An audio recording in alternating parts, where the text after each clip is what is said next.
Assalamualaikum warahmatullahi wabarakatuh. Selamat datang kembali di channel YouTube PK Puramasari. Jadi di video kali ini aku mau sharing gimana caranya aku ngedit video di aplikasi CapCut untuk Reels Instagram, karena ternyata banyak dari teman-teman yang baru jadi content creator dan gimana sih cara ngedit videonya, terutama yang kayak aku.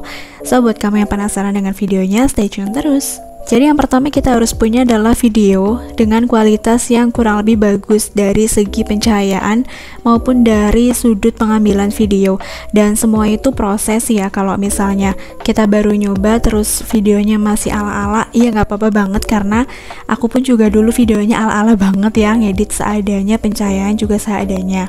Editnya kita harus download dulu aplikasi CapCut, tentunya di Play Store maupun App Store sudah ada. Kita buka ya aplikasi CapCutnya. Nah, di aplikasi CapCut ini juga tersedia template sebenarnya, tapi aku nggak pakai template karena kebanyakan berbayar.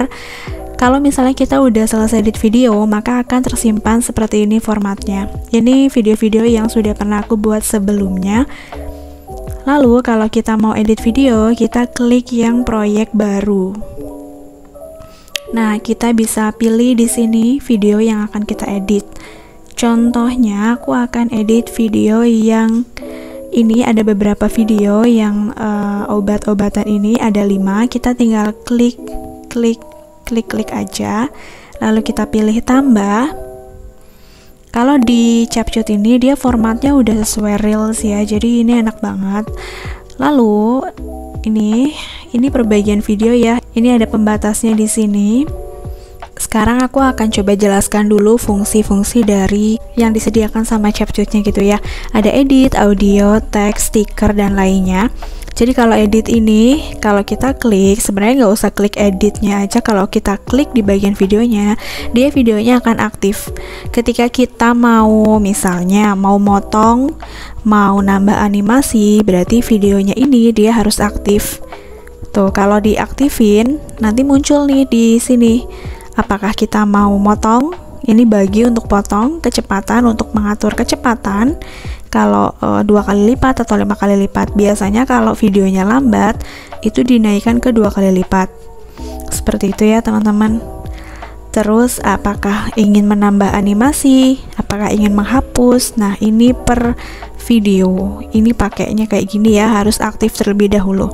Di sini aku akan coba hapus yang kira-kira ini kan durasinya agak lama ya, berarti harus dipendekin. Ini aku biasanya ngira-ngira dulu. Ini kalau sudah aktif seperti ini, kita klik bagi, ininya tinggal klik hapus. Ini udah terpotong ya. Lalu masuk ke bagian obat pertama.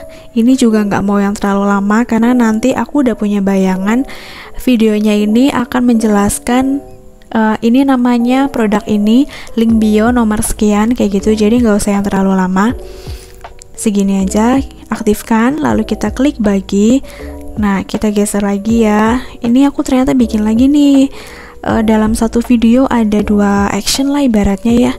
Nah, ini aku mau potong juga. Aku mau ngambil bagian pas nyemprot. Nah, ini potong lagi. Lalu kita klik bagian yang mau dihapus. Jadinya seperti ini. Udah. Nah, ini kan sudah nih semprotnya. Udah jangan terlalu lama ya. Kita tinggal bagi lagi. Kita cek, oh nggak ada bagian yang mau kita ambil, berarti kita hapus lagi. Lanjut untuk transpumin juga sama ya, teman-teman bisa lihat aja.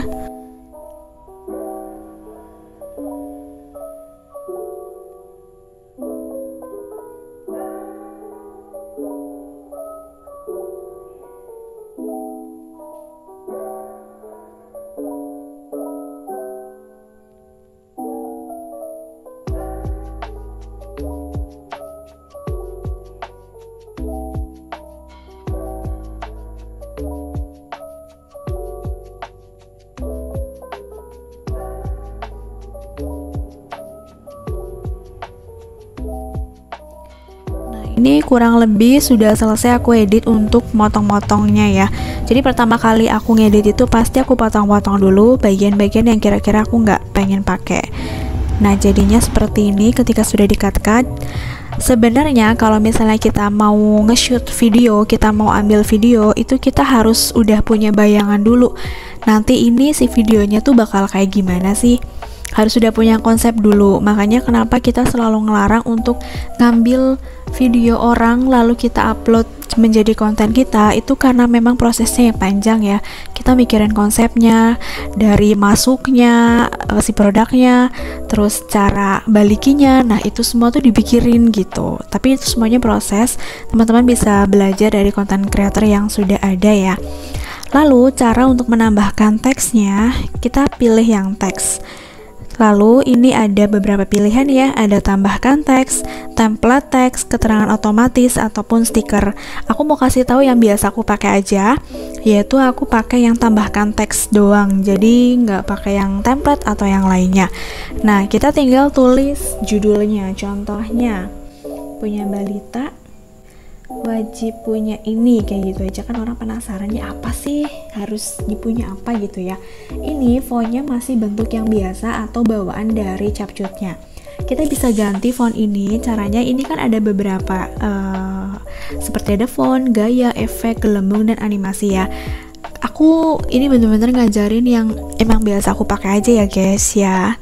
Jadi aku pilih font. Di sini ini ada orang Vietnam, bahasa Thailand, bahasa Indonesia. Ya, kayak gini. Tapi aku udah impor font. Ini downloadnya di davon.com. Kalau misalnya teman-teman mau tahu kayak gimana cara download dan aplikasinya ke CapCut, boleh komen di bawah, nanti aku buatkan videonya. Di sini aku punya beberapa font yang biasa aku pakai.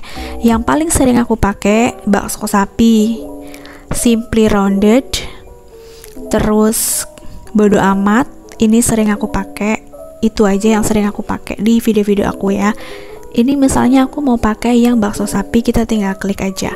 Nah, teman-teman biasanya suka lihat kan kalau ada garis hitam. Ini kita pilih yang gaya. Ini ada pilihan lagi, teks, coretan, kanvas, bayangan, spasi, dan lainnya. Aku biasanya pilih yang bagian T ini, T yang teksnya. Ini kan mau atur teksnya dulu ya. Teksnya kayak gini atau kayak gini juga bisa. Ini sesuaikan aja sama selera. Yang penting jangan kalau misalnya kita milih warna, jangan yang terlalu mencolok mata, ganggu. Bukannya orang ngelihat, malah dia udah males duluan karena ngelihat warna fontnya itu nggak enak dipandang mata. Terus pilih fontnya juga nggak enak. Kadang ada yang ininya nih, ukuran teksnya kegedean atau kekecilan. Nah, itu juga harus diperhatikan. Terus ini ada coretan. Nah, coretan ini di pinggirnya yang warna hitam itu. Nih, tebel ya hitamnya. Ini juga kadang suka ganggu, kayak nggak enak aja dilihat gitu. Ini bisa kita atur. Kanvas ini untuk bagian belakangnya teksnya, backgroundnya. Ini aku jarang pakai sih, jadi aku kasih tahu yang memang aku pakai aja ya guys. Udah, itu aja. Sekarang kita perlu animasi supaya lebih menarik. Berarti kita klik yang animasi. Ini ada masuknya mau kayak gimana. Kalau aku biasanya pakai yang masuk ke kanan, lalu keluarnya juga jangan lupa ya, keluar ke kanan juga kalau aku. Kalau misalnya teman-teman mau ulang videonya juga bisa, ulang si teksnya juga bisa, pilih yang ulang. Mungkin teman-teman di sini suka lihat kan ada teks yang lompat-lompat, kayak gini contohnya. Tuh, kayak gitu. Tapi kalau aku jarang sih pakai. Kecuali kalau misalnya check caption biar orang notice kalau itu ada tulisan check caption, aku pakai ulang. Jadi ini ulangnya nggak aku pakai ya. Kalau sudah, kita tinggal klik checklist. Ini kan panjang ya sampai sini, sementara aku pengen cuma buat di sini doang. Nah, ini gampang, tinggal digeser. Nah, dia nanti kayak menyesuaikan sendiri dengan si videonya. Kayak gini hasilnya. Dah, kayak gitu ya. Itu caranya. Terus, Bun, aku pengen nambahin animasi nih di bagian sini, transisinya. Oke, kita klik yang garis kotak di tengah ini ya. Kita klik. Nih, kita pilih yang dasar kayak gini tuh, tapi aku jarang pakai, jadi ini aku kasih tahu yang memang aku sering pakai aja ya. Biasanya kalau udah selesai tambah teks, itu aku lanjut untuk edit si videonya. dari kecerahan segala macamnya itu aku edit, disesuaikan. Jadi kita aktifkan dulu videonya, lalu kita pilih sesuaikan, kita sesuaikan dari kecerahan. Pakai filter juga bisa sih, tapi kadang nggak serak aja filternya. Dari kecerahan mau kayak gimana, seberapa kontrasnya. Yang biasa aku pakai itu kontras, kecerahan, saturasi, lalu cahaya, sama tajam. Kalau sudah, kita terapkan ke semua, biar kita nggak usah ngedit per video kayak gini ya, repot. Udah kayak gitu aja. Oh ya, satu lagi, kita mau nambahin audio. Kalau audio biasanya aku ambil langsung dari reelsnya. Tapi kalau misalnya teman-teman lagi kerja sama-sama brand, itu butuh audio dari sini, karena kalau audio yang dari reels itu biasanya nggak bisa kalau buat collab. Caranya klik audio, lalu pilih yang suara. Di sini udah ada pilihannya. Atau bisa klik yang gambar folder. Ini aku ambil dari ekstrak video. Jadi aku waktu itu ngambil video di Reels atau TikTok gitu, terus aku ekstrak untuk suaranya. Atau klik yang ada gambar love-nya. Ini udah disediain sama CapCut-nya. Ini kurang lebih sama sih dengan yang ada di Reels ya.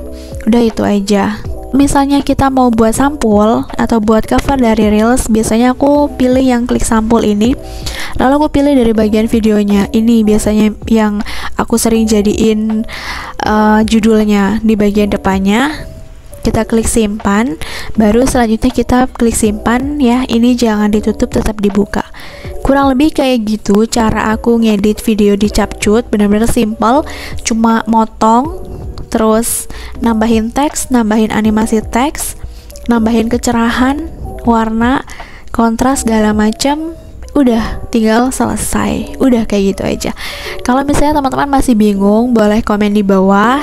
Dan juga kalau teman-teman pengen tahu apa sih font yang biasa aku pakai atau gimana cara ngaplikasikannya, boleh banget komen di bawah ya.